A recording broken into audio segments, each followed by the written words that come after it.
Hello, everyone, and welcome back to another episode of TJ and the Grumpy Old Man podcast. I am your host, Son X, and with me here today, as always, is the sports analyst and expert, the Grumpy Old Man. They say there's no shame to his game because he is always the same. That's me. So, Grumpy, before we get into the show, we got to do some housekeeping. A little housekeeping. If you guys enjoy the content, and even if you don't, please like, subscribe, turn on notifications, all that jazz, so we can get this podcast and others out to the masses. This is a show that we're trying to have done every Sunday night at 8 o'clock p.m. Eastern Standard Time. And then we also have another show, if you guys enjoy the content here, called the Islanders Never Say Die podcast. We are trying to have that one done. What time is it, Grumpy, right? Wednesdays at 9? 9 o'clock-ish. 9 o'clock, yeah. I know the last show we were a little late, but we're going to try and stay. Whose fault was that, X? I was busy. I was doing stuff. I had stuff I had to do. So we're going to try and stay as close to 9 o'clock as possible, and hopefully won't be on TJ time anymore, right? That's right. Very true. Right. So I know earlier in the show, as soon as it started, I let go of a sneak peek of what we're going to be discussing today, but we are going to be discussing the passing of an absolute legend, Hulk Hogan. Yes, very true. X, what do you know about Hulk Hogan? Anything? I know that he was a heavyweight champion. I know that he beat Andre the Giant. Okay. I know that. I know that he was the Babe Ruth of wrestling. He put it on the map. I know that he'd starred in multiple movies. He was in Rocky 3, right? Rocky 3? Rocky 3. Sold a lot of merchandise. I know that you saw him wrestle many times. I know that you got a piece of his shirt from one of the matches. Very you know good. That. Very true. I'm trying to think of what else I can think about Hulkster. I think I pretty much hit a lot. Right? Well, can you any of his interviews? You know anything he said in his interviews? The 24 or 25-inch pythons. I remember that. 24 inch pythons. He said, "Let me tell you something, brother." Let me tell you something, brother. Anything else he was going to say? Did he say anything else? His signature move was the leg drop. Leg drop. Very leg good. drop was the signature move. He always the Hulkamaniacs. Those were his followers. And was it called hulking up or no? When he would drop the arm, and then he would come back. And he come. I don't know what it was called. What was it called when he would do that? Well, hulking up is when he would do his comeback. He start to shake. Right. Yeah, like he would do. Yeah. Hulking up. Yeah. Yeah. Did I miss anything? Is there anything he ever said? I don't know. What you? Oh, what? What you? I don't know. What you gonna do when Hulkamania starts right. running wild on you? That is correct. That is correct. Yes. We had a passing of a legend. Grumpy, would you like to regale in any Hulk Hogan tales? I'm just going to say Hulk Hogan was the greatest wrestler all time. And I say that from a fan perspective and what he meant to the business when I don't want to get too deep into the weeds here because I know we have other things to talk about. But he was it's like going from the dead ball era in baseball to, the live ball back in the early 1900s to the 1920s or early 1920s. Revolutionized the game. Absolutely revolutionized the sport of professional wrestling. Took it from, like high school gyms and smoky VF halls and brought it into stadiums like it is today. WrestleMania 3 at Pontiac Silverdome. They said it was 93,000 people. I think that's an over-exaggeration. Maybe it was workers and stuff like that. It was 93, but I think paid attendance was something like 87,000, something like that. Do they add workers in when they count attendance now? Do they do that? Yeah, yes. I never knew that. I thought it was eyes that were watching as opposed to, people working behind, concession stands. Well, they're there. I guess, The building. Yeah, I guess. Okay. So, to me, that's kind of robbing it a little bit, but or paid attendance. They'll say paid attendance. yes, I would say that's more accurate than, people who are behind the concession stands or working in, hospitality. So very true. So, like for me, like I said, I remember him going way back into the early 1980, 81. I remember he wrestled Andre the Giant at Shea Stadium. He was not the main event against Andre the Giant, if you can believe that. It was Bruno Sammartino against Larry Zbyszko. That was the main event in the Shea Stadium Supercard show. There were a lot of Supercards in 1980, and he was on the undercard, and he body slammed Andre the Giant then, and it was a quick pin that got him beat. And then I remember because the wrestlers move back in the olden days. Hulk Hogan came up in the territory era, and what that is the Northeast from like Bangor, Maine till Baltimore was the WWF, Worldwide Wrestling Federation. And then they had the whole issue with the wildlife, right? That's why they changed it to the World Wrestling Entertainment as opposed to World Wrestling Federation. That's right. And they were paying them. And then does anyone even know about the World Wildlife Fund? I don't think anyone does. The only reason I knew about it was I think when I was younger, you guys had gotten me like some kind of stuffed animal or something, and it had that on there. And that's the only reason I knew about it.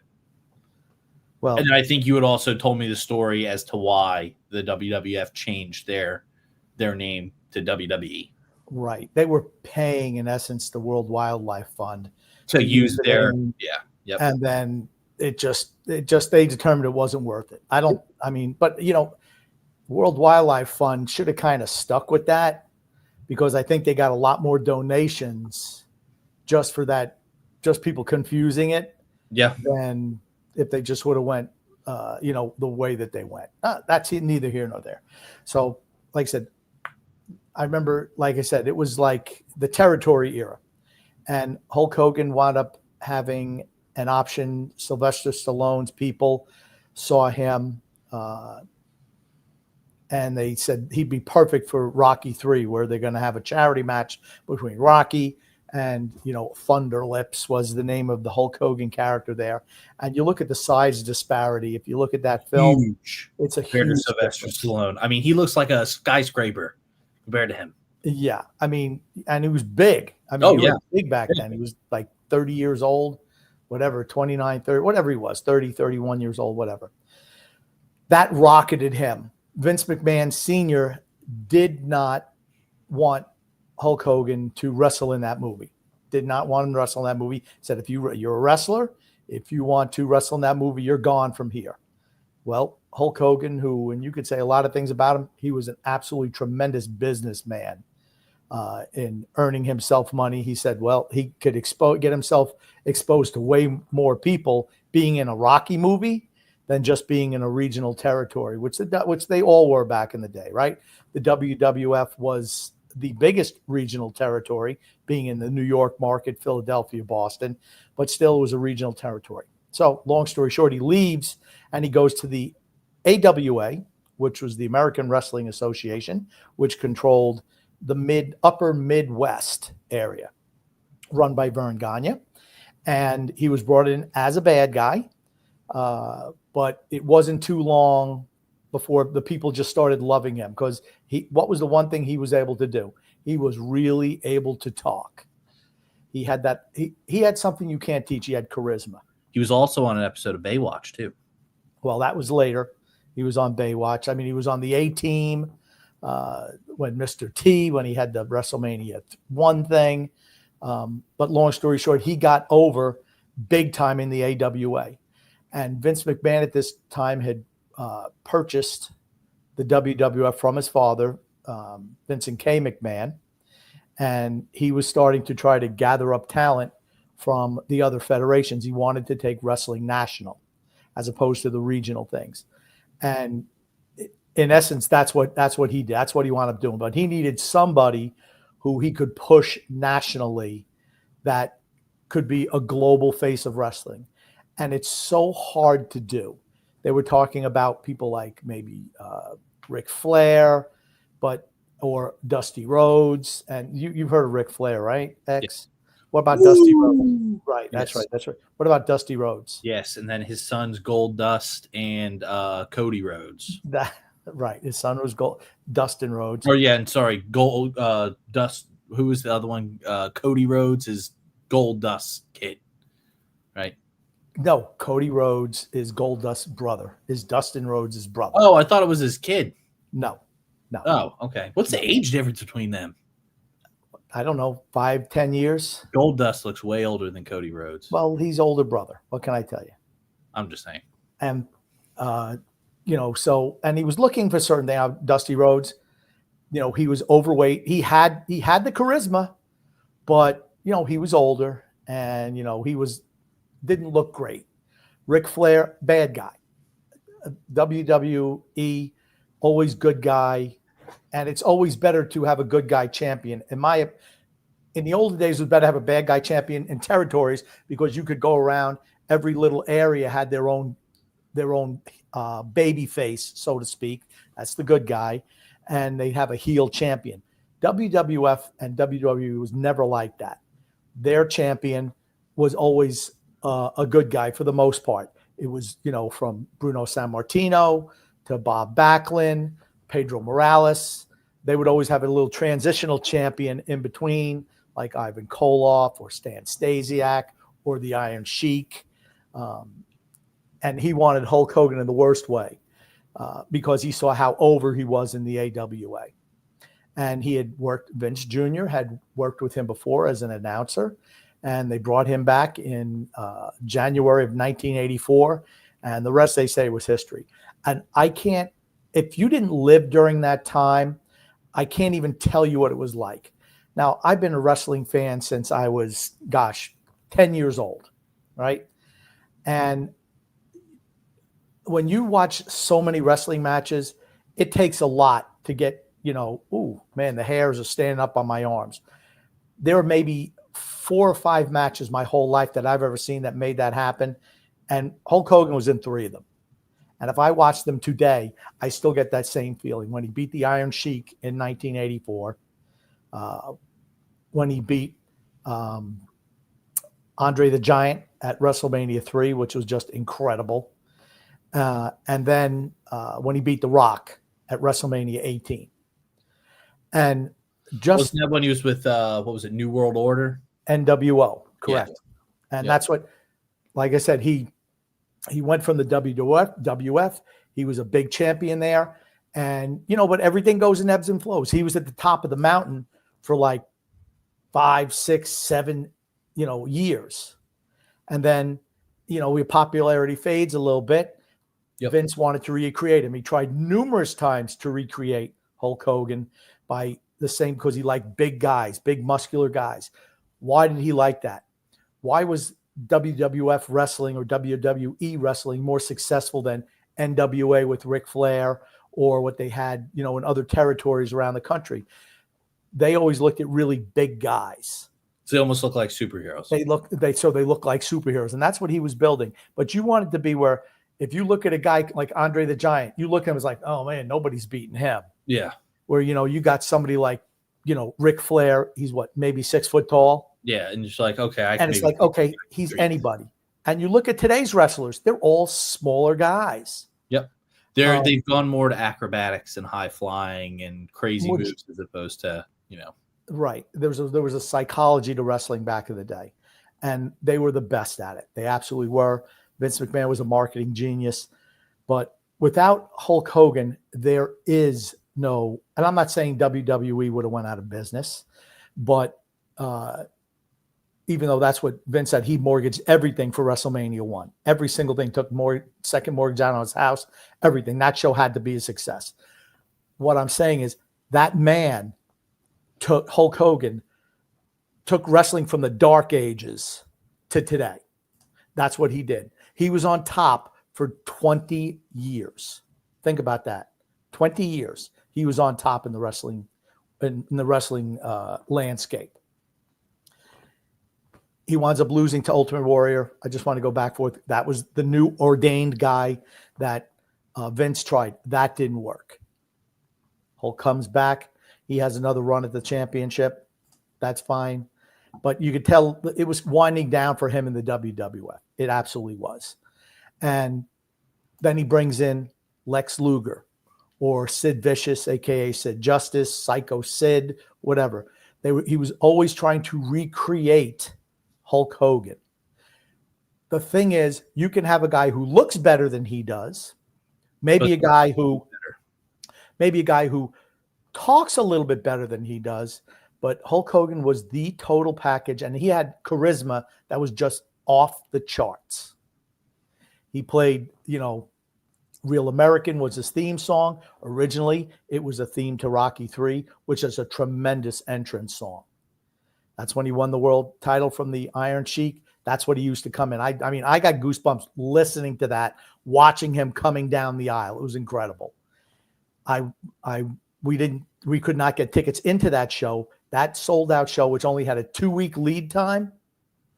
And it's not like, today it's always, we have 1,000 wrestling shows and, it's advertised on the internet and everything. There was no internet back then. It was all word of mouth or what you saw at, 12 o'clock midnight. They did like their little promo that they ran. Oh, hey, this is coming to Madison Square Garden. In a 2-week time period from when he came back to the WWF until he was winning the championship, they sold out Madison Square Garden and the Felt Forum at the time.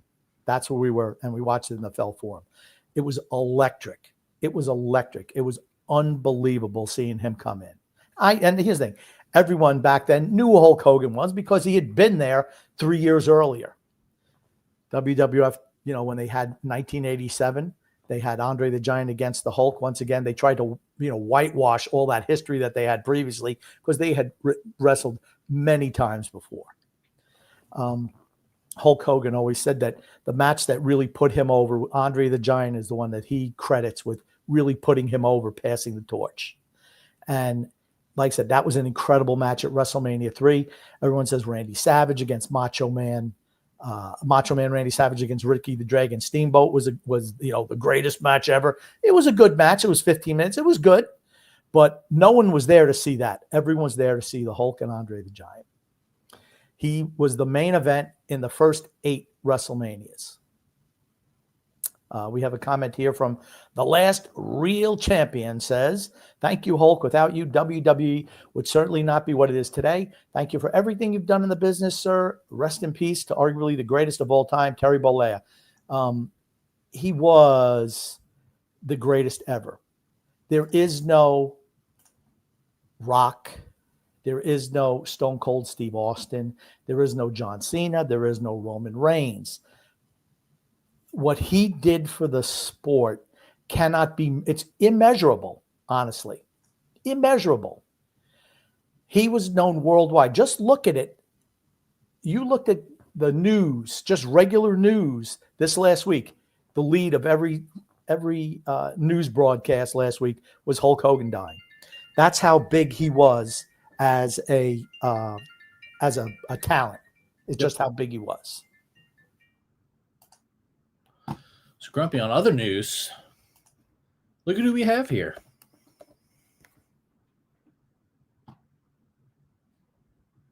Hello? Sorry, I had myself on there. Okay, so we're going to Frank the Tank. Ooh, looks like Frank lost some LBs there. Okay, I wasn't quite done with Hulk Hogan, but that's okay. We can touch back on that later. Guess who was just calling me, X? Who? TJ.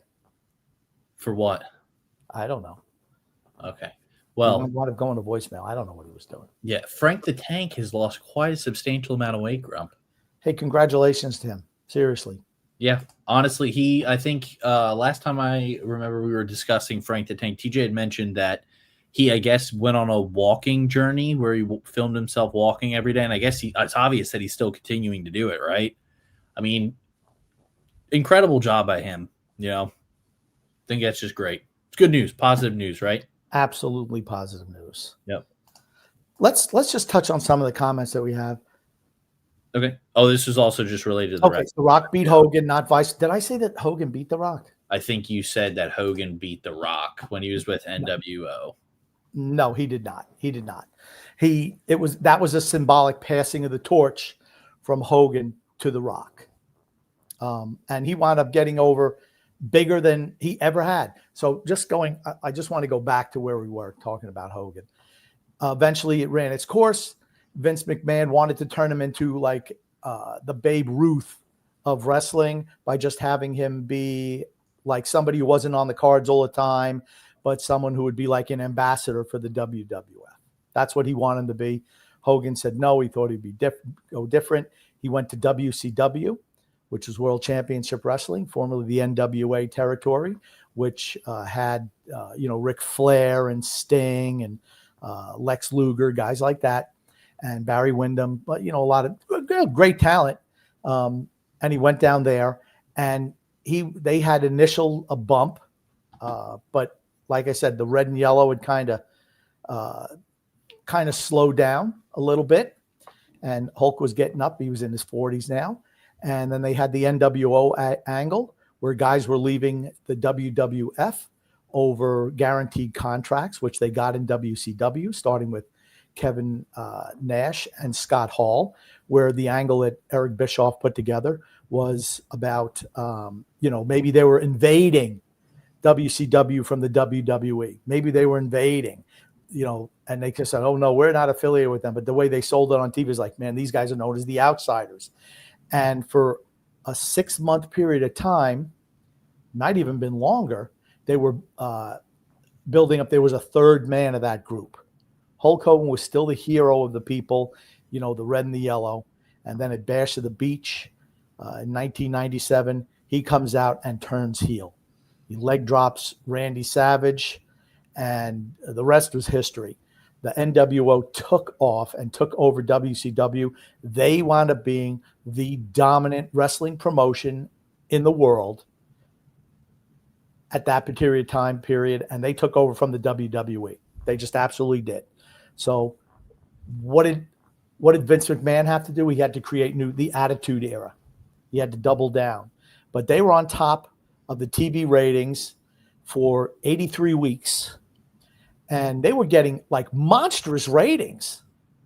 I mean, just, they were beating out Monday Night Football. Wrestling was beating out Monday Night Football. And it was another boom time for wrestling. You had Hogan and Hulkamania in the 80s. Then you had the NWA and Hulk Hogan again in the 90s. Eventually, WWE winds up buying out WCW, and Hulk Hogan comes back as part of the NWO a while after, like a year after his contract with Turner Broadcasting was up. And, they come in, and he loses to The Rock at WrestleMania 18. That was not supposed to be the main event, but it was Icon versus Icon, and that's the match everyone remembers, is that match. That was another goosebump match. He gets another run, short run, I don't know if it was a month or two, with the world title by beating Triple H. Then he goes away for a while, then comes back as Mr. America under a mask. He wrestled Vince McMahon at WrestleMania 19.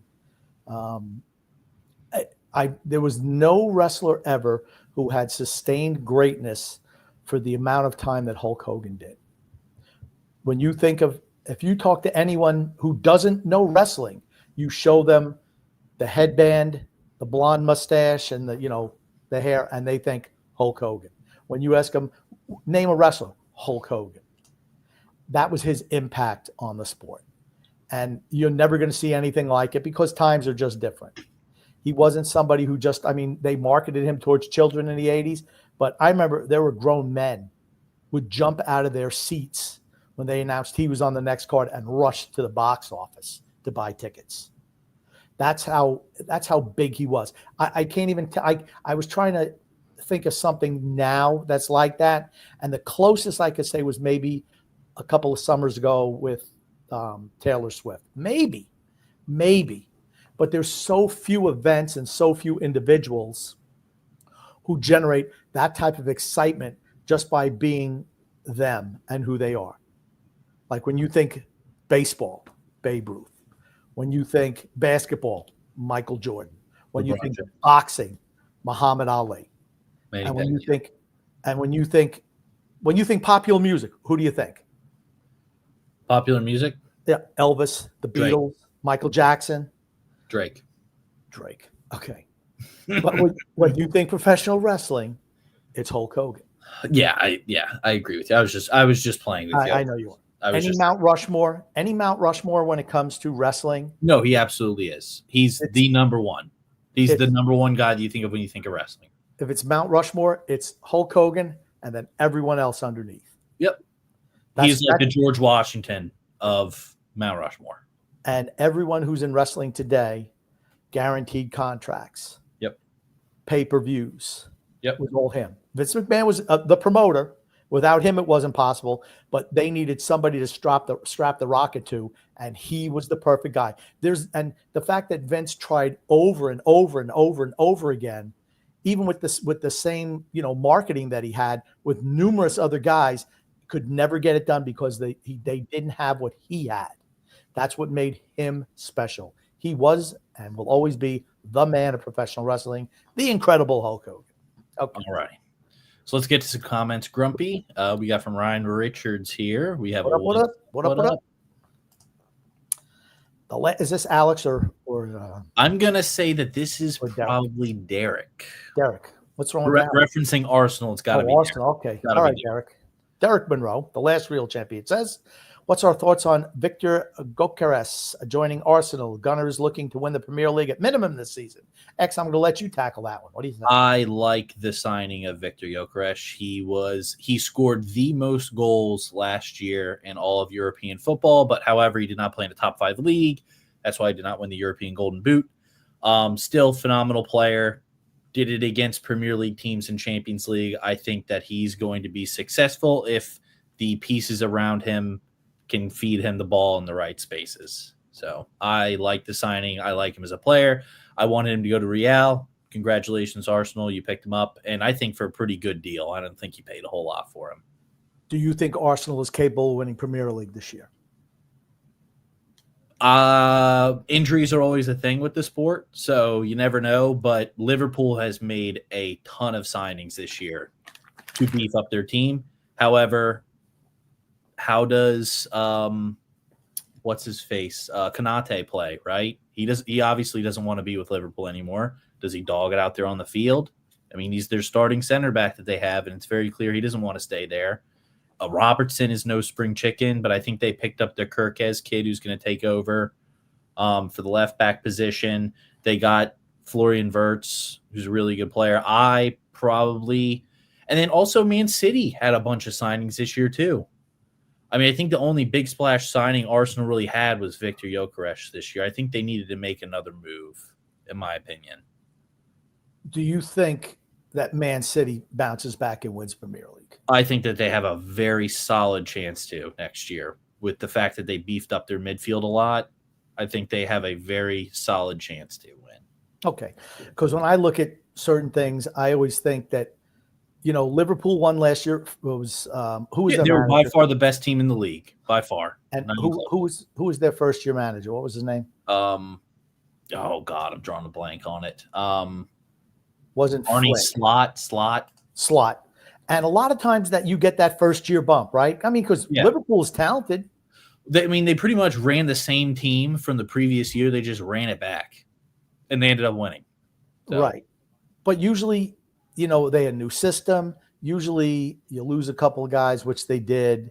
They also currently have no left winger going into the season because Luis Diaz just got transferred to Bayern Munich. Okay, well that means that they're going to be going. Well, they're going to be going after Rodrigo from Real Madrid. Then. And if I'm Real Madrid, you want to charge us the extra 10, 11 mil to get Trent Alexander-Arnold. You want him. The price is 100 mil for everybody else. For you, it's 110 or 111. And that's how I'd play it. You want to charge us the extra money? We're going to get that money right back. Arsenal was the favorite to sign him, but now what they sign the guy they signed, I can't see them picking him up. Okay, I can't see them. I mean, To me, I think they should look at getting him because I think Gabriel Martinelli has not been what they has not been what he's been advertised. Right? He has not played up to what he was advertised as being. In my opinion, he has, and I think he's underperformed a little bit. And Rodrigo's good. Rodrigo's good. He unfortunately with Real, he doesn't play his natural position of left wing. He's stuck at playing right wing. And, guys usually don't play very well out of position. So, or not up to what they can out of position. So but back to the comment, I think the Victor Gyökeres signing was very, very good. Okay. All right. So there's our little minute there for that. Gugun says, are the Mets back on track? Why are the Yankees suddenly playing like sad sacks? Yes, well, the Yankees have been performing very poorly. The Yankees are now 14-23 over their last 37 games. Uh-oh. Good. Not good. Okay. As we've said for numerous years, the Yankees are an imperfect team, right? They're just an imperfect team. It's home run or bust. You have Giancarlo Stanton come back. Guess who's on the injured list right now?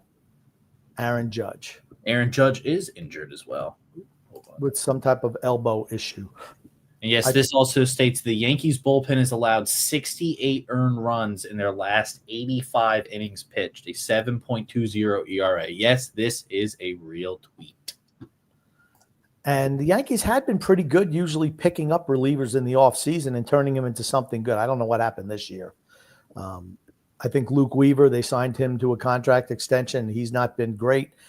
Devin Williams, they picked up from Milwaukee, has not been great this year. It's just a confluence of events. The problem is, offensively, they're home run or bust. You look at Anthony Volpe, you got your shortstop. He's swinging for the fences all the time. And I mean, all he needs to do is put the ball in play, put pressure on the defense. You don't have to go swinging for 30 home runs a year. Yep, here it is. It says that Yankees manager Aaron Boone announces Aaron Judge has a flexor strain in his right elbow and will be placed on the injured list. That's not good. Not good at all. I mean, wouldn't you say he's probably the best player on the Yankees, right? I don't know. He's been league MVP 2 years in a row. I'd say he probably ranks up there as one of the best players on the Yankees. No? I would say he definitely is. And then here also, as Aaron Judge says, I was reluctant about going on the IL. If I can hit, let me hit. Aaron Judge says he can't throw, but he wanted to keep playing as a DH. Isn't it better to get healed up? Fully 100%? Yes, I agree. You should not rush yourself back from injury, especially something like that. Right. That can have long-term impacts on you. Okay, I don't know if you could bring up the standings and see where the Yankees are based on wild card. But, I mean, it looks like I realize there's still plenty of time to go. But they look like unless having a total collapse, they should qualify for the playoffs. I mean, that's kind of the way that I look at it. I mean, I think they're the number one wild card team, or they were earlier this week. I don't know what it is now. Toronto's been hot. The Yankees have obviously come back to the pack. They've had some pitching injuries too. I mean, they're in a little bit of conundrum right now. And the Mets are playing okay. I think they're leading the NL East. But does anyone think they're really going to have a threat to the Dodgers? I don't know. Can you see this? You're going to have to make it a little larger there, X. There we go. So you got Tampa, Detroit, and Houston, and the Yankees are a game and a half up on all the wild card teams, and they're 4.5 up on Tampa for not making the playoffs. I mean, they're going to need to turn it on. The fact that they're going to be missing Judge is really going to hurt them. They still have some games that I'm not concerned right now about them making the playoffs. I'll just put it to you that way. Okay. I mean, that's just the way I look at it. I'm really not that concerned. Tampa Bay they're running away with the East though right now. They've been hot. Yep. They've been hitting the ball. They've been pitching well. The Yankees are slumping. Confluence of events. They've taken over first place lead. Detroit was doing fantastic for a long time. They were best record in baseball. They've kind of come back. And everybody goes through ebbs and throws during the ebbs and droughts during the season. It also says here, Giancarlo Stanton says it doesn't matter, whatever helps the team win. This is on playing in the outfield while Aaron Judge needs to DH. Says team guy, love this dude.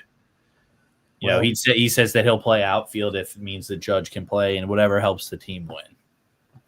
Okay, he's a walking injury. Who's Giancarlo Stanton? Yeah. Yes, I agree. Yes. The reason why they don't want to put him out in the outfield is because it exposes him to more injuries. He missed how many months this year having 2 elbow injuries to each elbow? Yeah, hard to believe. I mean, he's been pretty good since he's come back, sitting at 260 range, which is higher than he has in a while, hitting home runs, which is what he does. But Judge is a huge loss for them. I know they've gone out. They made a couple of trades this week. They picked up Ryan McMahon from Colorado. He plays third base, first base, second base, jack of all trades type. And I think they also picked up Jose Rosario from, was he playing for Cleveland or Minnesota? Or Ahmed Rosario, maybe it was. The same type guy, right? Maybe he was even from Tampa. I don't know. He's bounced around. Rosario's bounced around a bit. So, I mean, does that solve their problems? I don't know. They're just journeymen at this stage. You're looking for production. The one thing they both bring is a skill set that the Yankees don't have, though, which are guys who are able to get on base. Yep. Guys who put the ball in play as opposed to strikeouts. Now, Grumpy, we have a video here. JT Realmuto. Watch this. Or I probably just butchered his name, but JT Realmuto. Yeah, watch this. Have you seen this? I have not seen this. Oh, man, that ball looked like a fly ball there. Wow, nice. What a tag. Nice tag because, I mean, as soon as I'm like, man, he airmailed that throw. Tremendous play. What a tag. I mean, holy cow. Look at this. Okay, now I'm going to give mid-air. He beats him. I mean, Bellinger could have. Okay, you're not expecting the guy. I don't know what you're expecting there. I mean, he could have done a head first slide. Guys don't usually slide it head first at home, though, do they, X? Not usually, but I'm just saying, what an incredible play. Yeah. That's just a great play. Great catch, great tag. I mean, mid-air tag, literally. Yeah. Mid-air tag. You can't ask for more, right? Yeah, beautiful, beautiful. I love excellence. I just love excellence. Yep. Agreed. Here we can get some other comments here. The last real champion, Derek Monroe, says, have we seen Happy Gilmore 2 yet, fellas? I have not. It came out this week? Yes, it came out it was supposed to release Saturday, but it released Friday. Let's just say it was not as good as the original. Okay. I haven't seen it, so I don't want to lay any spoilers for those who haven't seen it, but it was tremendous, but also disappointing, if that makes sense. Well, probably because it's not as good as the original. Everyone likes a good nostalgia act. Everyone does. But I will watch that. Maybe tonight, maybe tomorrow. Yeah, I don't know. I was thinking about making X wear a black armband for the show today for the death of the immortal Hulk Hogan. And then Derek Monroe also says sequels never do live up to the original. That's for certain. Only one did. Only one. And you were going to say The Godfather Part 2. That's exactly what I was. Whoa, crazy. Almost like I've lived with you or know you very well. True that. True that, X. All right. But it is. It's the greatest sequel ever. Correct. And then we also had inductees into the Hall of Fame for baseball. Right. Hall of Fame. Yep.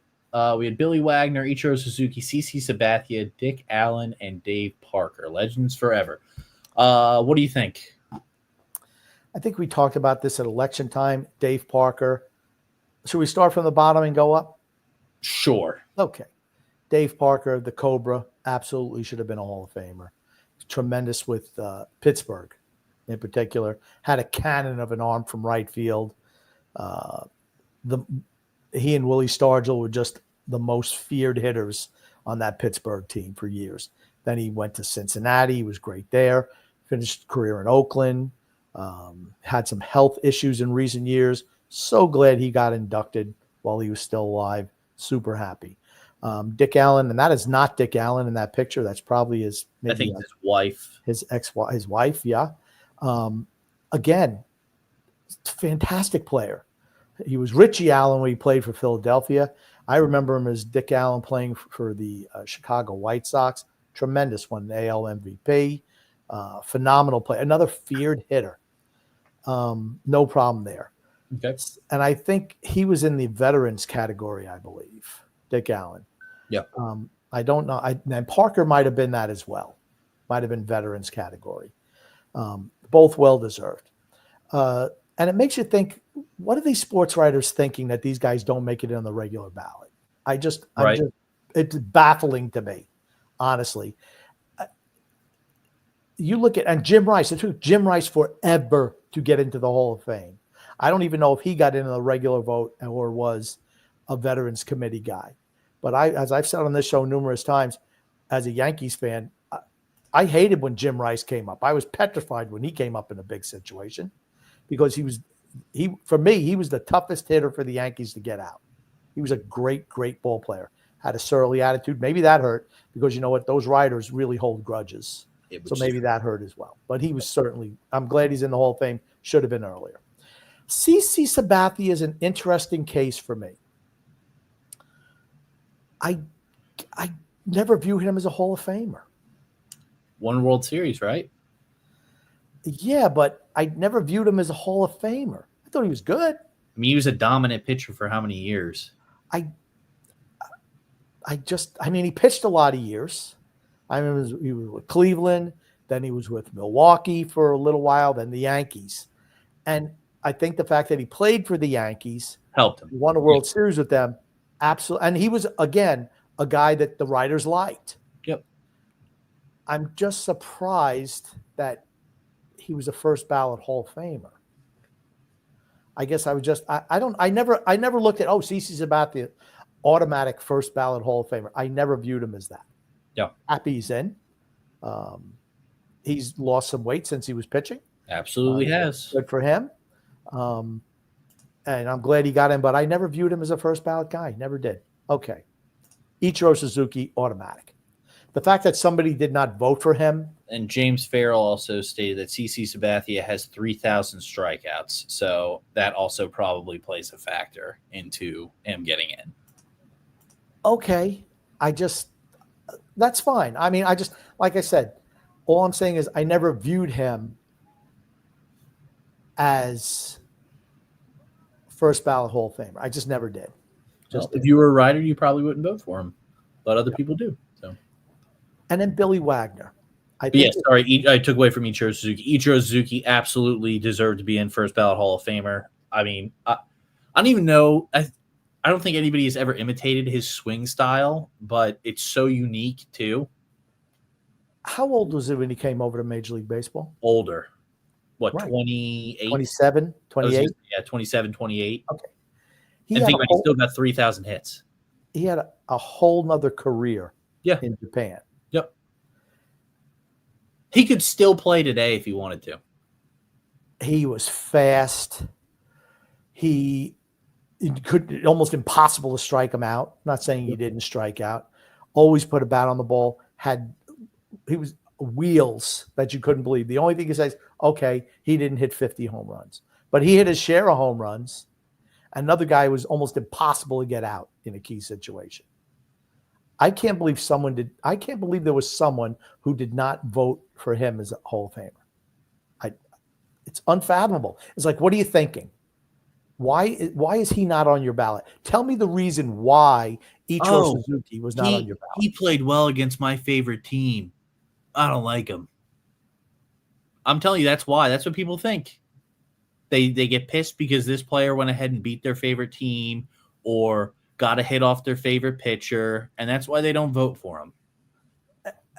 Again, to me, it's unfathomable that someone didn't vote for him. And then James Farrell also said first Asian in the Hall of Fame. I did not know that. Okay, didn't know that. He will not be the last, though, because I'm going to guarantee you Shohei Ohtani will make the Hall of Fame. I agree with that. I guarantee you he will. I think we had Billy Wagner as the last. Okay. I thought Billy Wagner was okay as a relief pitcher. He was a good relief pitcher. If you're asking me if he's a Hall of Famer, I'm going to say no. No. I don't. No. But he was good. He pitched for the Mets. He was with Houston. He was with a number of teams. Like most of those relievers, they bounce around, right? I don't understand for the life of me how he gets in the Hall of Fame, though, as a relief pitcher. There were times where a relief pitcher wouldn't even touch the Hall of Fame. I mean, Sparky Lyle was tremendous. He's not in the Hall of Fame. And then here we go. We have Ichiro's speech. Can I just say one thing about Ichiro? Because he never spoke English when he was in the country. Doesn't he look like somebody you see in those Godzilla movies, though? Like the mayor of Tokyo before Godzilla come in and wiped it out? I have no idea what you're talking about. You know Godzilla? You know anything about Godzilla? Godzilla is no, I don't think so. I think he looks like Ichiro Suzuki, the baseball player. Let's play the video. Oh my gosh. Okay. Baseball taught me what it means to be a professional, and I believe that is the main reason I am here today. Not because my skills are better than others. 3,000 hits or 262 hits in one season are achievements recognized by the writers. Well, all but one of you. Nice slam. He's right. And by the way, the offer for that writer to have dinner at my home has now expired.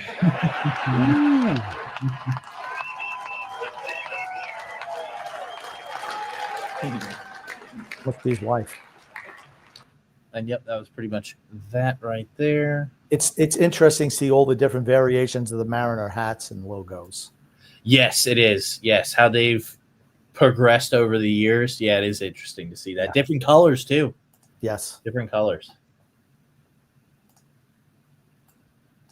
So we got a comment here, Grumpy, if you want to read that. Gungu says, has a message ever been relayed to the warden about her dull tag? No, absolutely not. Yeah, no, and it never will be. That will go to never will be. I can't believe. I didn't finish reading the comment. We're going to another comment. Okay. I just no. And you know what? This is almost like the Epstein thing. It just keeps on coming up and coming up and coming up. That we're not even releasing a redacted version of that comment to the warden. Absolutely not. James Farrell says, guys, what do you think about the Baseball Hall of Fame? Just talked about. Just talked about that one. James Farrell is the Mets and the Giants tied in the fourth. Again, this is the Mets need to be winning all these games. I know they won yesterday. But if you want to be a serious contender, these are the type of teams you got to beat. I think the Mets are an imperfect team right now. But they're looking to make moves at the deadline. Good for them. Yep. And then 1 second, we have something else to show here, Grumpy.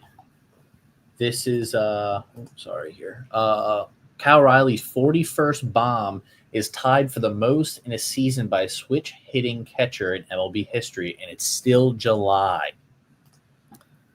He's been tremendous this year. Is it wrong for me? Dead center, just cranked. I mean, I know he's not getting 400 feet. I know he's not going to hit 70 home runs, but I sure hope he hits 63. Yeah. And I don't think people even appreciate how hard that is for a catcher. Oh, yeah. And he will slow down because you're going to wear down towards the end of August, early September. You're going to wear down. It's just the way it is. It's just such a demanding position. But kudos to that guy. I mean, I had him on all my fantasy teams last year, and I'm like, I can't draft a catcher that early. And I had a strategy, and it didn't work out this year. Just didn't. Gungun says, Chuck Mangione, rest in peace. Do you know who Chuck Mangione is? Nope. He was a trumpet player, I believe. I don't know if the song made number one, but it got awful close. If you heard the song, you'd know it. It was just an instrumental. Da, da, da, da, da, da. I don't know. I can't do it. But yeah, he was really good. Rest in peace, Chuck Mangione. We lost Malcolm Jamal Warner last week. We lost Ozzy Osbourne, Chuck Mangione, and of course, the greatest of all time, Hulk Hogan. That was a bad week. Yep. for deaths from people who were popular in the 1980s. That's for certain. And a lot of people say, part of their childhood died this last week.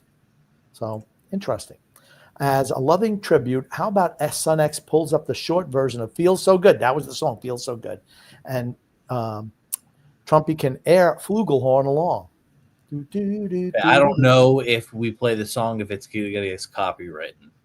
Okay. Where we get it thrown down. So I don't know. TJ has warned me in the past to limit stuff that's played. So I kind of just stick to what, like he says, no WWE. Yeah, stuff. all the WWE stuff. Like if we were to pull up any wrestling stuff at all, it immediately gets the podcast shut down. So, but maybe you could just put this music on and no video. I know, but I don't know if they have the song copy written. Okay. I don't know. Do you want to take the risk? Do you want to take the risk? It's up to you. No, that's okay. So Feels So Good. Like I said, it was a good song. Very good song. Thanks for the notification, Son X. Something tells me that you didn't send out the notification today. Oops. Well, there you go. Grumpy, coach your boy up. I thought the Martin interview on Cam Jansen podcast was good. He talked about the fear of playing without enforcers. I don't think enforcers, the NHL has gotten away from that. They don't want enforcers in the game. Yep. And you've seen that over recent years. So back in the day, you had to have an enforcer on the team. You absolutely had to. Otherwise, guys would take liberties. The game was more physical. You had to take liberties. The team would take liberties with the best players. And if you didn't have somebody to beat the hell out of them, your team was going to get bullied, like the Rangers were in the 1970s, honestly. Now, Florida doesn't beat people up, but they were absolutely hammering guys all over the place. But they're playing within the limits of the game. Back in the day, it was a little bit different.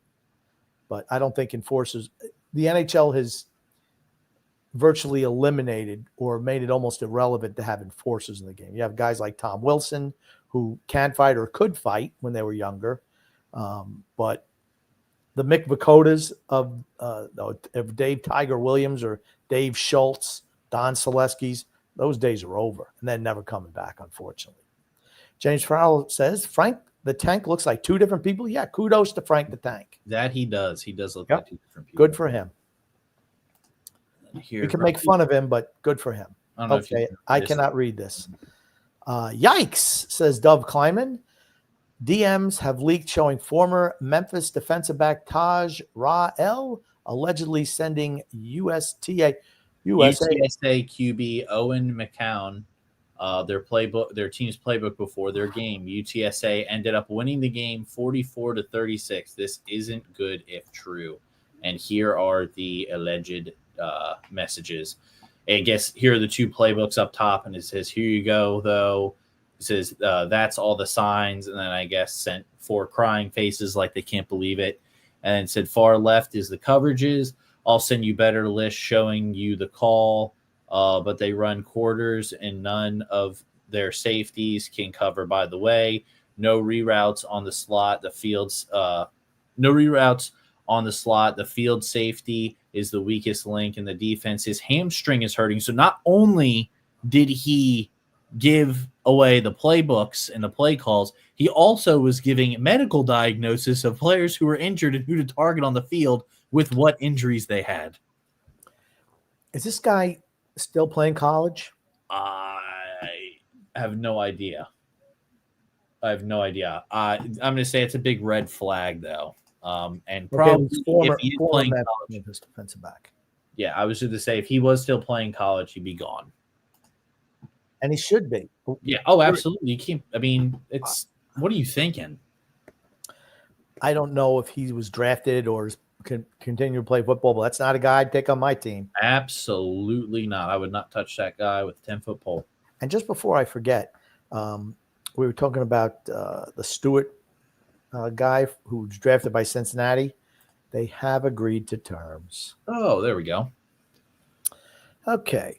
Dove Kleiman also adds superstar 49ers quarterback Brock. Man, they just throw that word around like. I was going to say use superstar very loosely. They just should have said mediocre 49ers quarterback. Jag quarterback 49ers quarterback Brock Purdy. Okay. Oh my God. Went 13 for 14 team drills today and put on a masterclass performance. Okay. Is masterclass another word that is just wildly overused? I think I don't know. I mean, he said quote unquote masterclass performance. So I think he's taking shots at the fact that people are considering that a masterclass performance. From what my understanding is Brock Purdy put on. It's from David Lombardi wrote. Brock Purdy put on a masterclass at 49ers practice today, 13 for 14 with crisp completions to every part of the field, including the back foot bomb that perfectly led Kittle. And then Dobbs taking shots saying superstar 49ers quarterback Brock Purdy went 13 for 14 in team drills today and put on a quote-unquote masterclass performance. Purdy is off to a hot start at training camp. I think he's, poking fun at the fact that people are saying that 13 for 14 is a masterclass performance. Okay, the games are still basically almost 7-on-7s. I'm not saying they are. There is physical contact, but they're not letting the quarterbacks get killed out there, right? It's a inter-squad. It's a drill. It wasn't even like a scrimmage, right? It's so early. They're not even in full pads. They're not even in full pads. Nobody can rush the quarterback in any of these drills. They just stand around. The defensive ends are just literally standing there, chopping their feet. They're not even running at the quarterback. It's like, imagine you're playing two-hand touch football in the backyard and you have, there's obviously no lineman, right? So you're playing two-hand touch football and nobody's allowed to touch the quarterback, right? Or you have to go 1,000, 2,000, 3,000 before you can run. It's a joke. Here's what the 49ers really should be worrying about. Is Christian McCaffrey able to play? Is he healthy? And is Brandon Ayuk healthy to play? Because if the answer is no to either one of those, I don't care what Brock Purdy does. We know he's just a game manager. They're not winning. The 49ers are a team that just have fallen off the cliff, honestly, since that Super Bowl loss to the Chiefs 2 years ago. Where Absolutely agree. That killed their team. They choked that game away. Yep. They did. We can get back to some more comments. Yeah, Freedom Fund Adventure says, speaking of TJ and how bad he messes things up, I mentioned University of Florida basketball freshman Oliver Wee. I don't know how to pronounce his name, being the world's tallest teen. TJ did his usual. This guy's tiny, maybe 185 pounds. He's 305. Jesus. That is a typical TJ thing, though, isn't it? Yep. Freedom Fund Adventure adds, if this is a sports show, why discuss wrestling, which is theater? I call it soap opera for men. Grumpy watch soap operas. Absolutely. Oh, here's the thing. Vince McMahon was the best and worst thing that happened to wrestling. I loved it as a kid, particularly, and I was a dyed-in-the-wool Hulkamaniac, certainly. And during the Monday Night Wars, people still kind of believed a little bit. But then they totally take, oh, no, yeah, well, we're all friends outside. It ruined it for me. It just did. Derek Monroe says, it still upsets me when we never got to see Hogan versus Stone Cold. Injuries are a pain in the butt. Stone Cold did not want to wrestle Hulk Hogan. He absolutely did not. Not that he would have lost, but Hulk Hogan, like I said, and Steve Austin. I was never a Steve Austin fan. A lot of people like Stone Cold, though. I like The Rock. Well, yeah, I just said I was never a Stone Cold. I think it's because a lot of people could relate to Stone Cold. The guy against his boss. Yes, and I think that's why a lot of people liked him. Yeah, I was never. Oh man, he was like a working man. Yeah, a working man's man. So. And he was over. He was over like Rover. He was huge. Yeah, absolutely. Everybody loved his character. Loved it. But you looked at his time as the top guy in the business. 4 or 5 years.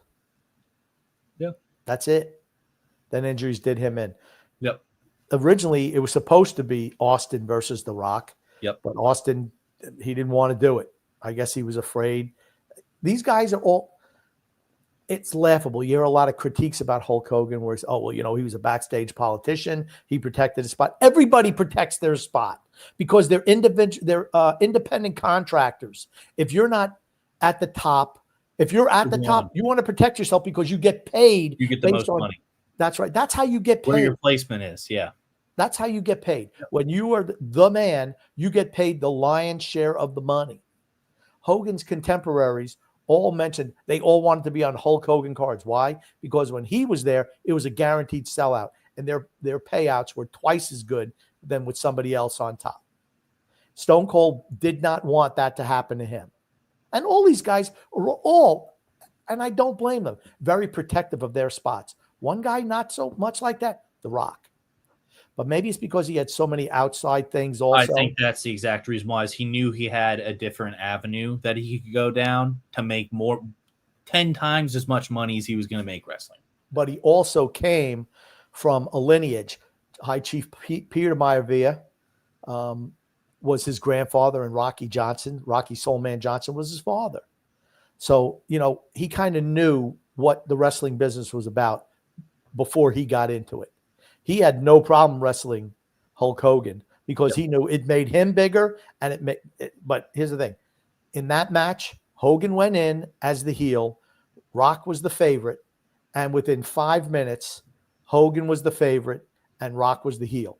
And to their credit, both of them, they altered the match to play on that, where Rock absolutely turned into a heel, which he had done successfully earlier in his career, and Hogan turned back into babyface, which he was the greatest babyface ever, the greatest wrestler ever. Like I said, Ric Flair was the greatest wrestler ever. No. You know how you know you're the greatest wrestler ever? Who put the most butts in seats? That's what it's about. It's getting people into the arena. That's what it was about. Fun to watch. But I mean, who didn't like, the Hulk up, the off the ropes, the boot to the face, the leg drop, 1, 2, 3. Everyone knew it was coming. Everybody loved it. It paid off every single night. I cannot impress upon anyone how over he was, period. As a worldwide entity. James Farrell says, what do you think of the Yankees' new additions? We already talked about that. Yep. Gunga says, I disagree, Grumpy. Hulk Hogan's most memorable TV moment was when he assaulted comedian Richard Belzer. Son X, please pull up Hulk Hogan, Richard Belzer, Mr. T, infamous accident live on TV. He doesn't need to pull up. I can tell you all about it. Richard Belzer, they were going before WrestleMania 1. Hulk Hogan and Mr. T were hitting everything they did. They were hosts of Saturday Night Live. They were on every TV show on the planet. Johnny Carson. They were on the Richard Belzer show, and Richard Belzer was talking shit to these guys, making fun of them. And Mr. T wanted none of it. And Hulk kind of had to schmooze a lot of these guys because Mr. T was like all business. And he put Richard Belzer in a front headlock. And he's like, well, it's fake. And I don't remember exactly what Belzer said. He was absolutely making fun of them, though. And he put him in a front headlock, and he just released him. And he fell on the floor and wound up bleeding on the back of the head. They lost a lawsuit for that. WWE had to pay Richard Belzer some money. But you know what? Don't shit talk a guy who's, a foot and a half taller than you, outweighs by 150 pounds. Don't do it. It's dumb. Should be a life lesson for you, Richard Belzer. Freedom Fund Adventure says, apparently the Isles are interested in Dylan Dubé. The dude is a UFA and one of the Canada 5 recently found innocent. That would be interesting for the Islanders to sign one of those players. I think most NHL teams are going to avoid those players like the plague, with the exception of maybe Carter Hart. The NHL still has those guys on suspension, I believe is what I saw on Twitter earlier this week, because even though they were proven innocent, the league has not reinstated them as of now, which I think is flat out wrong. Yep, what are they going to do? Wait till they're too old to play anymore and then let the suspension? I mean, it's crazy. It's ridiculous. They were found not guilty. Yep, not guilty. The lady who was accusing them was told totally not credible. They didn't find her credible. And as I've said on this show, in these cases, and it's not that these guys aren't harmed. They absolutely have been harmed. but the people who are really harmed are everyday women who are sexually assaulted. The actual people who are actually victims. It hurts them more than you could possibly imagine when women do stuff like this. Because now it puts to question somebody who actually is assaulted. It's like, oh, well, are they telling the truth or not? Because That's right. there's women who have lied about being sexually assaulted who have not been telling the truth. So it makes, people are like, oh, well, they take what they say with a grain of salt. That's right. And it's not fair to those women who are sexually assaulted. Nope. Okay. Is this Derek still too? This is still Derek. Alex Monroe is a big Liverpool fan. He is. Why is Alex Monroe not on the show? Is he too scared to come back on? I don't know. It seems like he's a little scared, a little cowardly. Derek needs to find out about that. Derek, the non-cowardly member of the Monroe family, says Liverpool do have a left wing. Dutchman Cody Gakpo. I wanted Rodrigo to play left wing for the Gunners, but with adding Madueke from Chelsea and still having Tassard and Martinelli, that won't be the case. Okay, X. Is Rodrigo not better than all those guys? Madueke's younger. I don't know. Trossard and Martinelli, to me, have not panned out well for Arsenal. I mean, Rodrigo, when he plays on the left, is very good. He's very good. He can score you goals. He can create. The issue that Real ran into this year was they did not have a true striker. Everybody kept crossing the ball in the middle with nobody there. You saw when Rodrigo was playing with Hasselu, then the games where Hasselu would come on last year, not last year, but the year before that, he was getting assists. He was scoring goals. I mean, he's a big-time player, in my opinion. Rodrigo is a big-time player. He comes up in clutch moments. He absolutely does, and he performs in clutch moments. I think that he would be a great signing for Arsenal. I just don't know if Arsenal have the funds to get him anymore after signing Victor Gyökeres.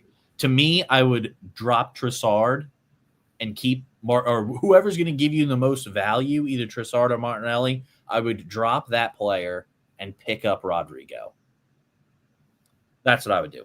Rodrigo's won 2 Champions Leagues, right? Yep. Okay. Yep. I thought the condition was for them to sign Rodrigo, it was they had to lose or they had to move Diaz to Bayern. Well, that was for Liverpool to sign him. Oh, okay. I'm sorry. Well, that's what we're talking about is Liverpool. Right? No, he was discussing. He said Liverpool already have a left winger in Cody Gakpo. Okay. Which to me, Cody Gakpo is more of a central player, but I guess he can play the left wing. But who's a better left wing? I think it's Rodrigo. Okay. Even though Rodrigo doesn't primarily play left wing, his natural position is left wing, and if he plays even a half percentage point better at left wing, he's better than Gakpo. Okay. What does it matter? You have moved the guy who was the impediment to signing Rodrigo. You've moved him. Yep. I don't think Cody Gakpo was an impediment to signing Rodrigo. Cody Gakpo to me is a central player. He plays center forward. He is a guy who plays centrally. That's where he played on the Dutch team. It was putting up all the goals in the World Cup in 2022. He was not playing on the left side. He's not super creative. No. He's a guy who can score in front of the net.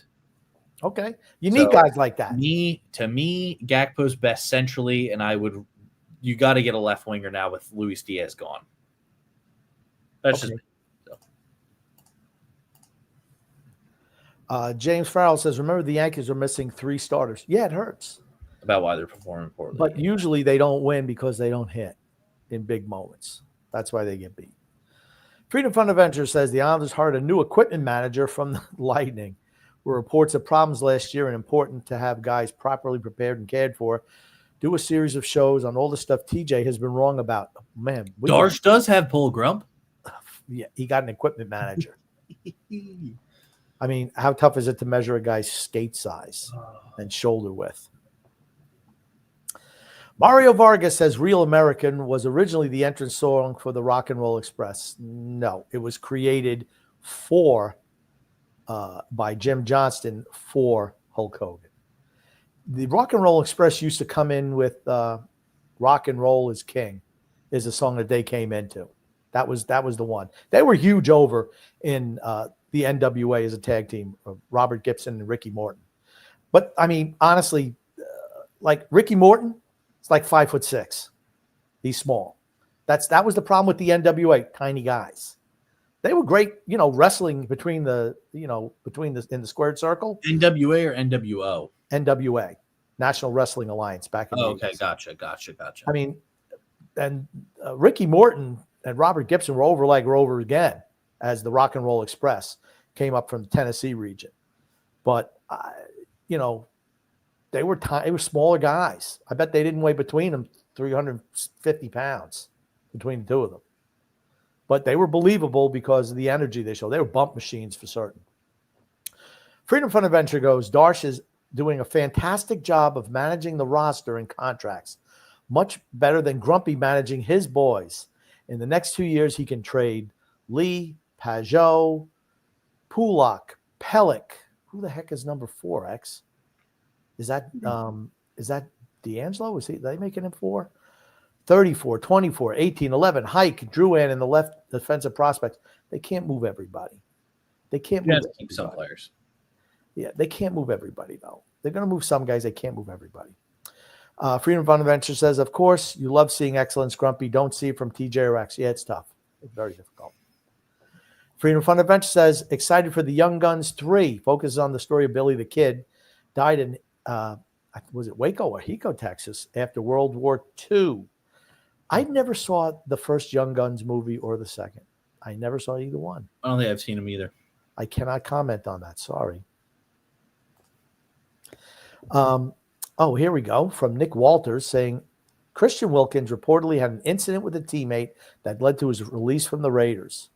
Looks like they're not playing games in Las Vegas anymore. Is it the Brady effect? I don't know. Sources within the team are being careful and won't leak many details. One says it's weird, like a very weird incident. If true, it adds to the narrative that Wilson became an issue in the locker room and the timing of his release extends beyond his dispute with the team regarding his foot rehab. Is there anything else further down on that, X? Nope, that's it. Okay. Yeah, I don't know about that. I know they got rid of him. They're owing him big money too. So I'm interested there's got to be where there's smoke, there's fire. I don't know what the issue is either. No idea. This is not the first time he's had issues with weird incidents before either. I don't know. These guys can't keep their noses clean for 10 years. You just can't do that. I think he had somewhere like he grabbed a guy's junk or something in the locker room.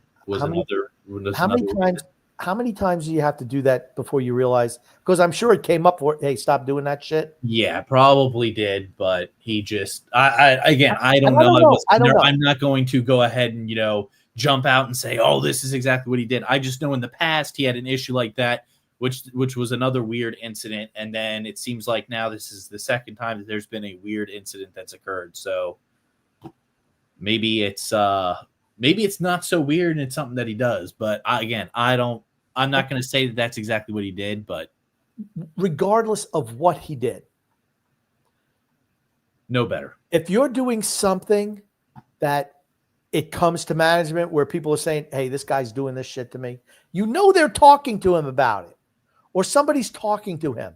And if you can keep, and I don't know if it's the same thing, I don't know, but you would think, all right, I screwed up, I did something, regardless if he was even joking or whatever. Okay, I'm not going to do that anymore. I'm not going to jeopardize my career and my millions upon millions of dollars to do something, inappropriate. You would think they would learn from that because everybody makes mistakes. Yep. Just learn from them. Oh, what is this, X? Now, Grumpy, this is a young fan throwing a football to Aaron Rodgers. I guess he was golfing in this recent golf tournament. I guess they did kind of like a celebrities event. And he was golfing there. So this kid's like, oh, I get the opportunity to throw him a football. Okay. So let's go ahead and take a look here. Love is bound. Sorry, I did not realize. I thought that was going to be. There's one where they're actually talking, not just music in the background. So we'll just play without the music. See, he's telling him, throw him the ball. Yeah, throw him the ball. He's right there. Wow, it's a pretty good throw for a kid that age. Yeah.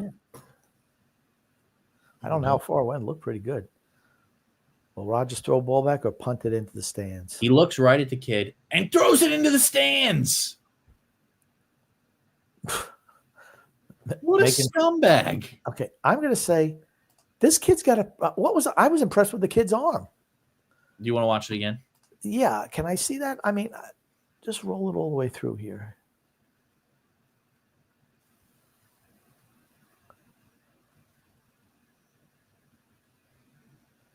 I mean, they got it roped off. Yeah, they wouldn't let him go through the rope, which obviously I understand, but so they said throw him the ball instead. And he throws it to the stand. That kid is going to hate Aaron Rodgers his whole life. And he should. Right? But think about it. That kid's going to hate Aaron Rodgers his whole life. And he should. And he should. Learn. You got to learn from those things. And hold on, give me 1 second. I'm going to show this here. Uh-oh. I see the hair. This looks like a Cam Newton sighting. You have to make the print larger on that, X. I cannot see that. Oh, okay. Dove Climate says, wild.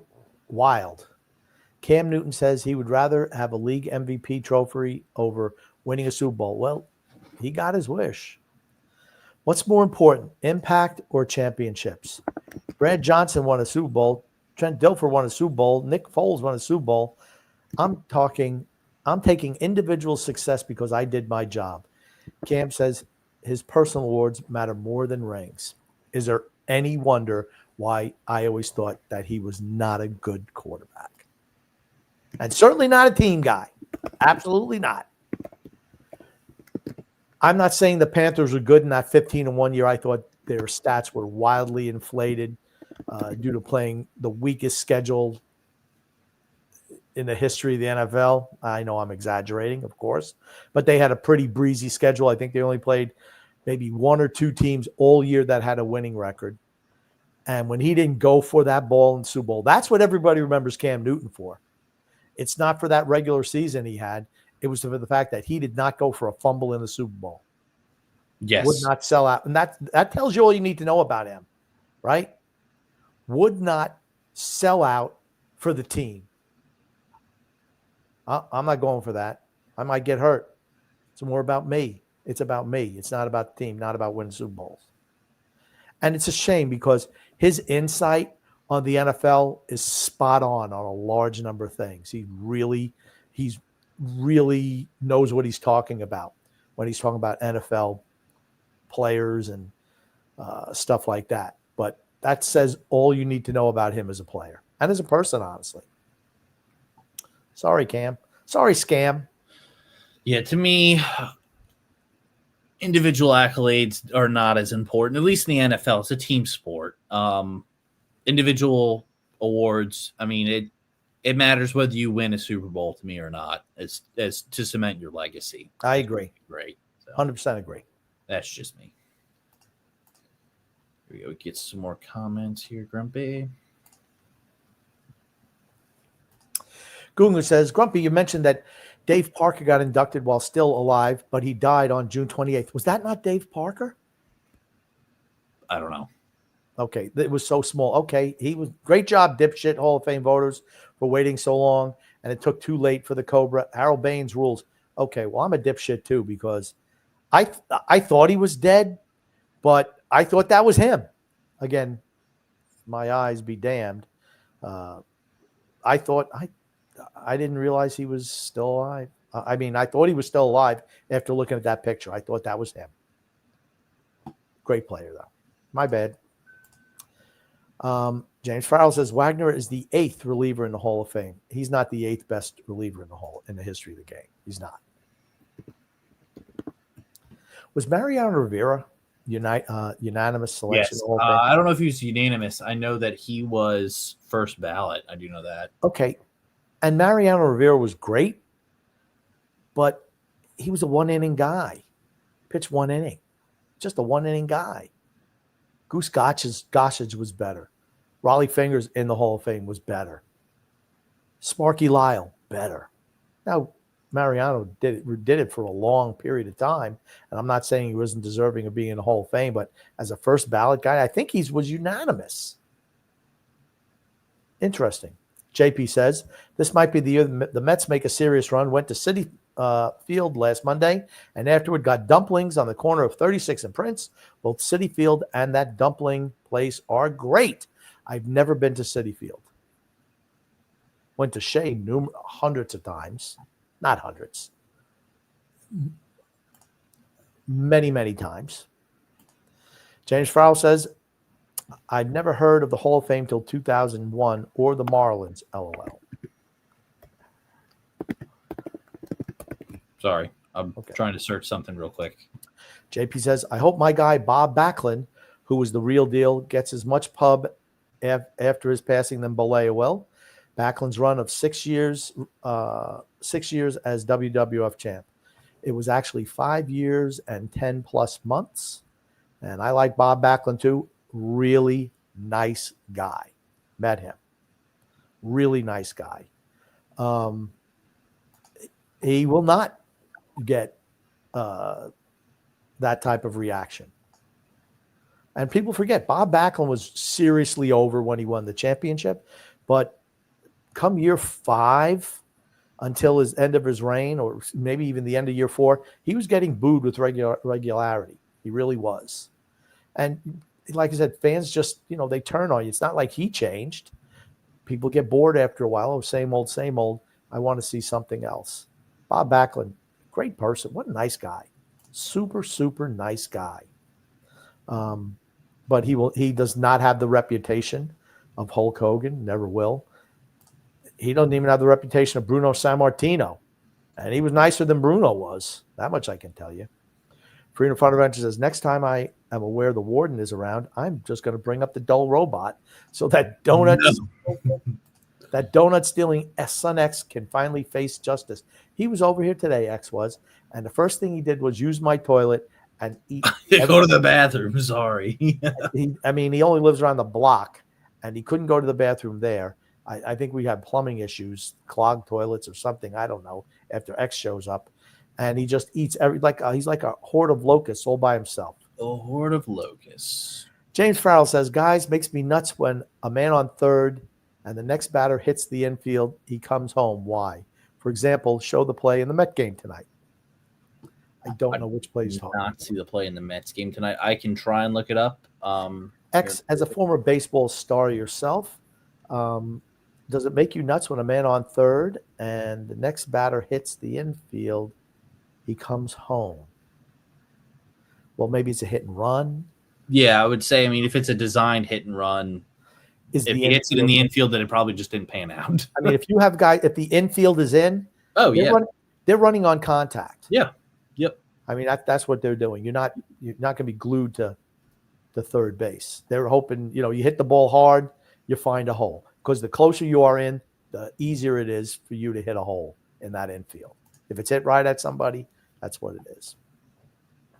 Freedom Fun Adventure says, Son X, what other incidents has Wilkins had? I'm a Dolphins fan and never heard that other than Josh Allen on the field. I thought he was dancing in the gym, putting extension on feet and meaning maybe healthy. I don't even know what that means. He was apparently the weird thing was he was tickling somebody's toes or something, and the player said for him to stop, and I guess he didn't stop, so it was like a weird incident because somebody was questioning the fact that he needed foot surgery or something. He was doing this. I have no idea. But this is the other weird thing. I don't know if you remember him back in college where he was like sticking fingers up players' buttholes and stuff.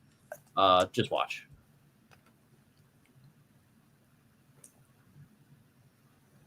So he's grabbing his butt and then he's like grabbing his nuts. Okay, that's kind of freaking weird. My point exactly. So like I said, I don't know what he did with the Raiders, but they had enough of it. They were not supposed to be good this year anyway, so they can eat the cap hit, I guess. Yeah, I don't know. I'm just saying that's some weird stuff. The biggest thing is he probably isn't as good a player as he used to be. No. That's a thing that usually they find excuses to get rid of you. Yeah, so. And that's one right there. They're like, oh, great, perfect, goodbye. Yeah.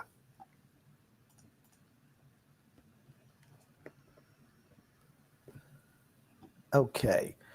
Son X from Freedom Fun Adventure says, notice how TJ and Grumpy take a long time to notice when trends change and or don't want to admit it. There's a new wave of enforcers and an arms race going on. This is why you got to educate yourself. He's talking, of course, about the NHL. What do you think about that, X? Are you ready to educate yourself? Yeah, I'm ready for education. He's ready for education. You should already be educating yourself, I think, X. I am ready for it. Okay. Ready for lots of education. Did want to show you this, Grumpy. And speaking for Dolphins fans, this is a good site right here. Do you know who this is at quarterback right here, Grumpy? I have no idea. It's like it's so tiny, I can't possibly see. Is that it Dan Marino? Queen Ewers at quarterback, Grumpy. Watch this throw. Okay. Can you make? Okay, I'll no, watch. I can make it bigger. It's a video. Okay. Can make a full screen, maybe. It is full screen. That's a nice pass. I couldn't tell because it went on that little hesitation thing. He was throwing it. All of a sudden, the guys cut the ball down. Hold on. Yeah, you got to make it a little bit slower. Half speed. That should do it. Okay. It's a nice pass. Yeah, okay. Can we go to the start again? I just want to see how vicious the pass rush is.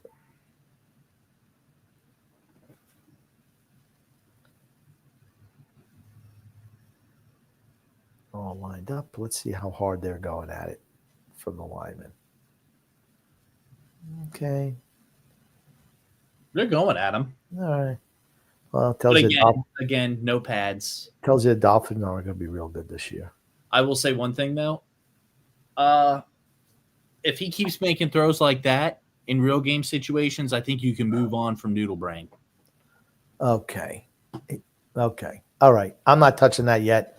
It's like I said, I want to see him in the inter-squad scrimmages with other teams.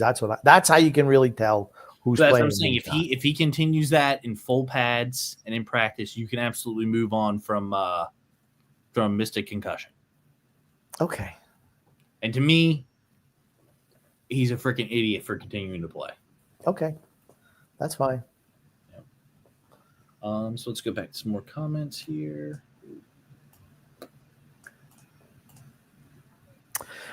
Derek Monroe says, no, it should have said the former last draft pick to now NFC champion winning quarterback. I don't know about Brock Purdy. Well, they only had one word, and mediocre was the best one I could come up with. Gugun says, will Aaron Glenn help the loser Jets by midseason? Will the Jets fans break out in cold sweats? No, I expect, Justin Fields dislocated his toe this week. He's day-to-day. Okay, he might be day-to-day, but would you say it's fair to say that that's going to hinder his running ability? Yeah, probably will. Definitely. Okay. Well, there you go. Because he's not a great thrower of the ball. It's about his ability to escape the pocket. The Jets are going to be bad this year. They just are. You want to know why? I agree. You want to know why? Because they're a loser. Because they're the Jets. That's why. Yep. I don't hate the Jets. They just are bad. James Farrell says, Grumpy, my wife thinks you're the best podcaster. Well, thank you very much, James. I have this to Thanks show to your you. wife. Grumpy, can you read that? No, I can't. You know I can't. Oh, Okay, my here it is. gosh, man. You must be like looking at I can read it perfectly fine even off of my tiny screen. Nikola Jokic in literal tears after his horse won a race today. He barely cracked a smile after he won the NBA championship.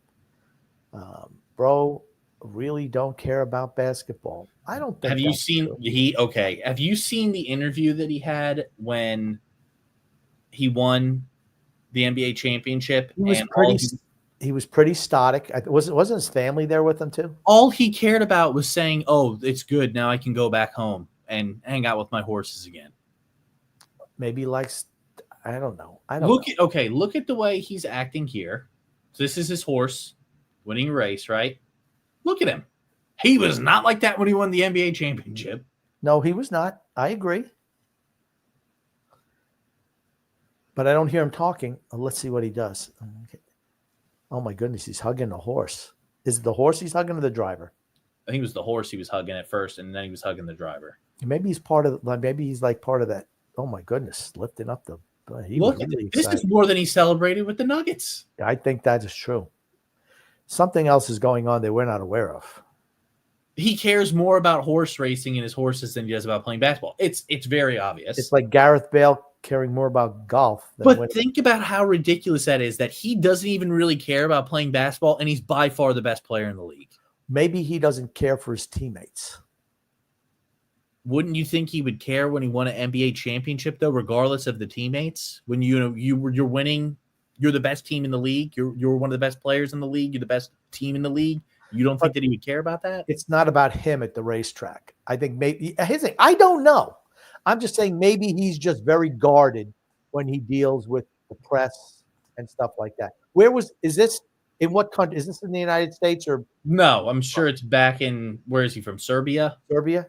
I'm sure it's probably back in Serbia. Maybe that's why. Back at home. I don't know. But still, I don't know. to me, it seems like he cares more about the horses than he does. I'm not going to say he doesn't care about basketball. I think that's a reach. Okay, I'm not going to say that he doesn't care about basketball. I'm going to say that he cares more about those horses than he does about basketball, and I don't think there's anything wrong with saying that. Okay, that's fair. That's fine. I'll just agree to disagree on that one. Now, Grumpy, we have here something else to show you. What is it, X? Hold on 1 second. Let me get this back to the. Might as well put a comment up before you pull something up. There you go. I hate dead space. Oh, what is this? It's got to be bigger. For drafting me. Do you know that is right there? Oh, my God. Make this bigger. I got to see this fraud. Do you know that is right there? I was going to say it's James Higgins, but it's not. This is James Higgins. Ugh. This is Adam Sandler. Oh, okay. Look at that, Adam Sandler. Yeah, that's right. Thanks for drafting the volume on. Let's see if they say anything.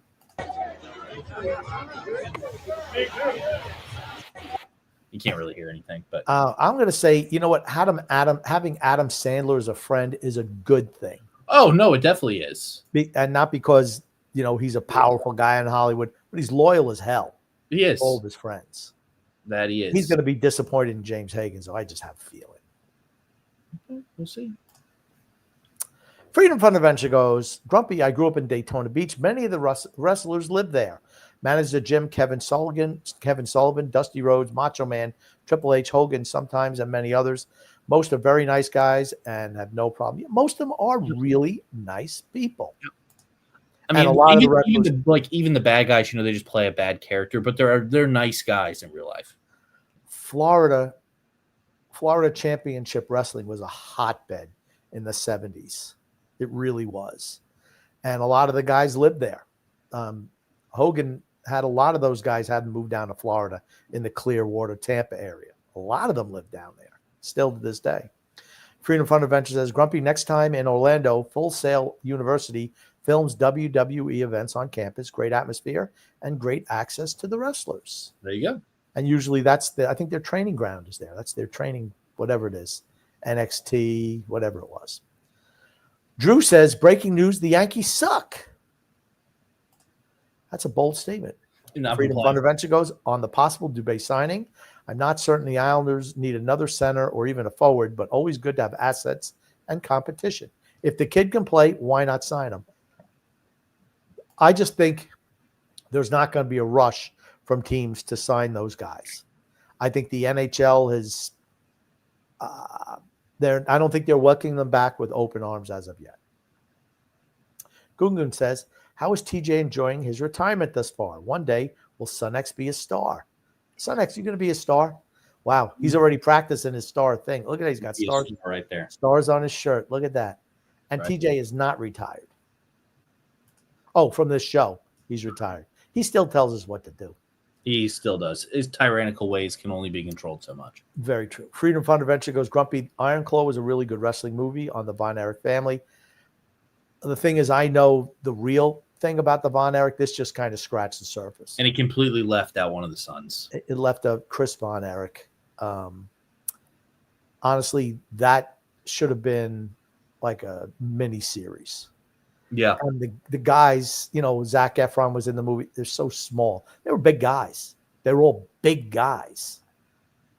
Freedom Fund Adventure goes, no fan fight, X? Nope. Did not see any for this week. I will be on the lookout next week for some fan fights. I did not get any for this week. All right, X. Sorry. Freedom Fund Adventure goes, Grumpy and Sun X, you guys live in Charlotte. The news said road rage incidents in the area are on the rise recently. Any insight? X, you drive every day into work. I did hear there was a big accident on 485 that killed like 6 people. Wow. Yep. Due to road rage? I don't know if it was due to road rage. I know that a semi-truck like pretty much flattened a car. So that does not sound like a road rage incident, X. No, I mean, maybe it was started from road rage. I have no idea. I don't know. It's kind of an unfounded accusation you just made. But there have been a lot of accidents recently that have killed a lot of people. Have you heard anything about road rage incidents? I haven't. South Carolina region. Because I don't go out during those times. Like I'm not out there. You don't drive, so. That's not true, X. I just don't drive during those times. And the roads just tend to open up for me anyway when I drive. Always been lucky like that. The one thing I've always been lucky at.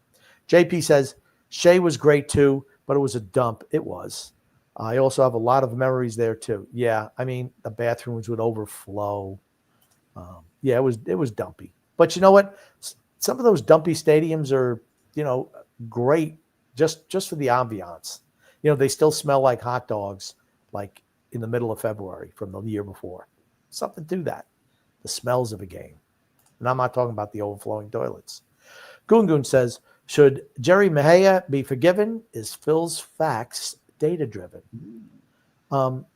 Yeah, Mejia should be forgiven. Why not? Right? Why not? And is Phil's facts data-driven? He is a guy who gaslights the Islanders fan base. That's what he does. He will use statistics. He'll parse and split and divide and angle. That's what he does. That doesn't make it right, but that's what he does. Freedom Fun Adventure says, Ewers is having a nice camp. So is Tua and, is that Wilson? It's got to be Wilson. Zach Wilson's with them, isn't he? Emerson has a quick release and offense. Is Zach Wilson with Miami? I think he is. Oh. You know how you can tell? Has the a lot of middle-aged women at practice. Has the single MILF population dropped some since he's been in the area? They're at the Dolphins practices midday. Oh my God, in droves. And they're just handing out phone numbers. They're like, hey, take a slip, Zach, please. Yep. Emerson has a very quick release and an offense very similar to Texas. Well, good luck to the Miami Dolphins this year. I think this iteration of the Dolphins is over. I think they squandered their chance. Yep. That's what I think. And Freedom Fun Adventure says, I am rooting for Miami to draft DJ Lagway out of Florida in 2 years. It's way too way too early. He looked good. He's looked good in college, though. I'll give him that. He's looked pretty good. Okay, but it's direct quarterback. I mean, so much can happen in a couple of years. Yeah, it can, absolutely. I mean, anything can happen to the kid. So Freedom Fun Adventure taking a shot at yours truly, saying the best podcaster? Question mark. James Farrell said, Adam Sandler is a whole. He believes in genocide. F him. I don't know what. I have no idea. I don't know anything about that. Political views or anything. I just like his movies. So that's all. Yeah. Although the most recent Happy Gilmore, it was. I'm not going to spoil anything. To me, it was not good. He is super loyal. So you did see it? I did see it. Okay. I didn't think it was anything to write home about. It was meh. Was Julie Bowen in that? Was that who? She was his girlfriend from the first one. She was. Well, again, I don't want to ruin anything. She is in the movie. I'll say she is in the movie, but I'm not going to ruin anything. And she was in Modern Family as well. That actress. Yes, she is in the movie. I know Shooter McGavin was in the movie too. Shooter McGavin is in the movie as well. I think they said it was 74 celebrities were in this movie, had cameos in this movie. 74. Okay. Interesting. Okay. Which, now they didn't have Bob Barker in there because he's dead. Did he beat up Drew Carey? Well, okay. Again, I'm not going to say anything. Okay. You just got to watch the movie. I'm not going to spoil anything. I'll just say 74 celebrities were in the movie. That's all I'm going to say. Freedom Fun Adventure says, guys, I set you up. TJ just moved to Charlotte and is a road rager. Okay, that is true. But where he works in conjunction from his house, even he could not have a road rage incident from that. Never say never. Okay, but really, if you think about it, there should be no reason. He did. Did he cuss at a driver today? I'm trying to think. Probably did. He just always does. And then we had from James Fairhill lots of flashbacks in the movie. Yes, a lot of flashbacks in the movie. I will agree with you on that. A lot. Okay, I can't see this. It's way too. And then yeah. So hold on. So just read the. I don't know if you can read the top here. It says Trump's caddy with a John Stockton level assist. All right. Is that really Trump's caddy? This is Trump's caddy right here. How do you know? Caddy for him. That's Trump. That's really Donald Trump? That's what it says, right? He was in the movie? No. This is him just golfing. Oh, okay. Let's see it. Here, hold on. Let me lower the volume because it is really loud. There's no volume. Let's see what he does here. Did you see his caddy? I didn't see what. Oh, wait. Did he kick the ball? No. Here, watch. I figured this would be a good one to end off the show with. We'll put in extra slow-mo. Watch this guy right here. Does he drop a ball? Yes. He throws a ball back. Oh, my goodness. I thought that was hilarious. Oh, yes, my he goodness. throws a ball back for him. Well, did we see Trump play that ball? No, you don't see him play it, but you okay, well, then how do we know that? Absolutely throws the ball back. Watch him. Boop. Right there. Okay, but he had to have one in his pocket to throw. He did. The caddy had one in his pocket that he pulled out as he was walking and tossed it back. So, in other words, you don't want to make a bet against Trump. No, because he'll just have his caddy go ahead and That's give him fair. That's fair. I wouldn't bet against him either. Yep. A couple more comments here. Drew says, I bet when TJ drives in a road rage incident, he goes full John Wick mode. Oh, my gosh. No. Jane Farrell says Jaws is in the movie. Is that true, X? I did not see Jaws. What about, I don't know. Maybe no, I missed he's something. dead. Richard Kyle is dead. He's been dead for a long time. Who's Jaws? He played the. Hey, he was the big tall guy in the first movie. Okay, the one who had the nail in his head. Yes. Okay, he is not in the movie. He's dead. He's dead. Okay, again, I'm just gonna say 74 celebrities. I don't want to ruin it for anybody who hasn't seen it. 74 celebrities are in the movie. Just watch the movie. It is on Netflix. Okay, that's fair. Jennifer says Scotty was funny. Yep, he Scotty. was. Is that Scotty Scheffler? No. Scotty Scheffler. Oh, Scotty Scheffler. Scotty Scheffler was in the movie. Yep. Okay, he's in the movie. Yeah, they had a lot of professional golfers. Okay, when you think golf, who do you think? I don't know. It depends. Tiger Woods. Yeah, you could say Tiger. Yeah, okay. Yeah, Tiger Woods. Probably, yes. I mean, Jack Nicholson was I was going to say Jack Nicholson is who I was going to say. That is who I was going to say. But Tiger Woods, you could say. Yeah, he's the pinnacle of golf. Yes. He's considered the greatest golfer of all time. He's not, but, you could. He's considered the greatest golfer of all time. He transcended golf. He did. All right, Grumpy, so we have reached the end of the show. Anything you would like to say before we sign off for today? I want to say love and laughter to everyone who listens and even those who don't. From Son X, the Grumpy Old Man, and anyone else. And Baby Liza. And I want to thank everybody for coming out and listening to the podcast. As always, love the interaction in the comments, and we will see you guys next time. Thanks, Grump. Thanks, X.